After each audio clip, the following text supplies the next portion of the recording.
Welcome to Pindar Poetry. We hope you learned something new. In this video, I will explain how to use Lego Motor Full Guide. Start by identifying your motor type and required voltage, then gather a battery box, wires, and connectors. Test the motor on a simple rig with a gear and axle to check rotation direction. Note wiring polarity to avoid reverse spin and use countersunk holes for stable mounting. Keep safety in mind and use low speed for first tests to prevent stripping gears. Connect wires to the motor terminals with firm crimps or clip leads, ensuring solid contact and no exposed strands. Use PWM controllers or a compatible hub to regulate speed and torque for delicate mechanisms. Test polarity and mark the positive and negative leads for consistent rotation direction across projects.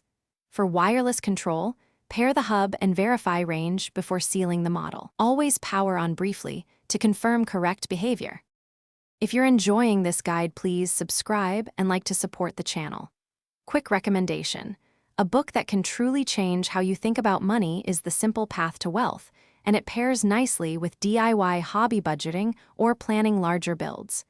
Check the description for the link and other deals so you can grab a copy easily. Thanks for the support. Now let's get back to the video. Mount the motor using Technic beams or brackets so the shaft aligns perfectly with gear trains and reduces lateral play. Choose a gear ratio that provides enough torque for lifting or enough speed for driving, and test in small increments. Use bushings and spacers to prevent gear teeth from rubbing and to extend component life. Tighten fasteners, but avoid overclamping the motor housing, which can impair bearings and performance. Thanks for watching. Consider subscribing if we helped you.